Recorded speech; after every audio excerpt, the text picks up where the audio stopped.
Hi guys, so first today vlog nga pala ay bibili kami ngayon ng manok. Sa taas nga pala ang bilihan ng pritong manok dito. At kasama ko nga pala dyan ang pinsan ko, si Ate Faith. So guys, yung daan nga pala dito ay patag na dahil nung isang araw ay ginawa na ito. Kung hindi pa ito patag ay bato-bato pa ito. So nandito na nga pala kami malapit sa shortcut.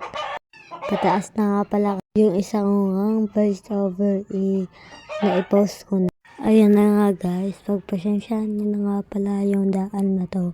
Dahil nga, daan na lang naman ito para makarating ka na nga sa taas. Umistop pa nga kami dyan dahil tinawag yung pinsan ko. Umistop nga pala kami dyan dahil tinawag nila Lainay yung pinsan ko. Tumaas na nga rin pala kami dyan. Nandito na nga pala kami dyan sa taas. Malapit na kami sa bilihan ng manok. Pagpasensyahan nyo na nga pala yung voice over ko dahil kakagising ko nga lang pala ng umaga.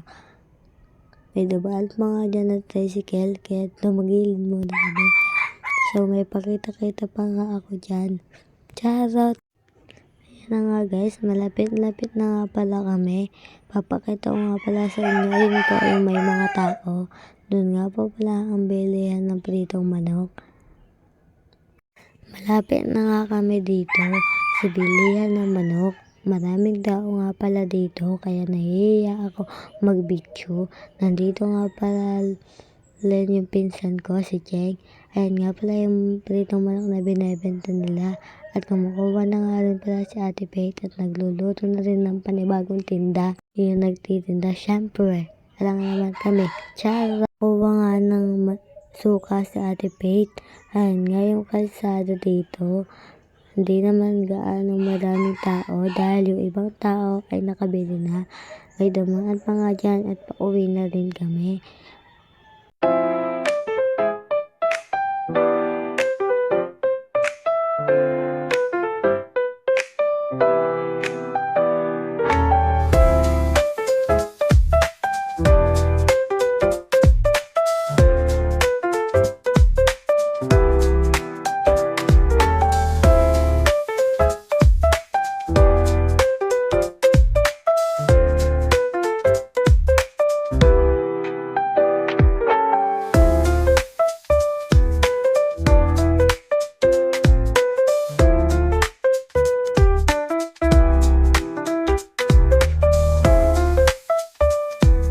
Pumunta nga kami dito kala Lola Ineng. Sinasabi ko nga pala sa inyo na tumawag kay Ate Faith.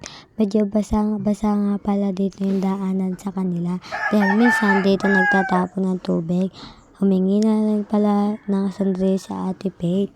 Maya rin ay umalis na rin kami. May naglilinis nga pala dito ng kuko.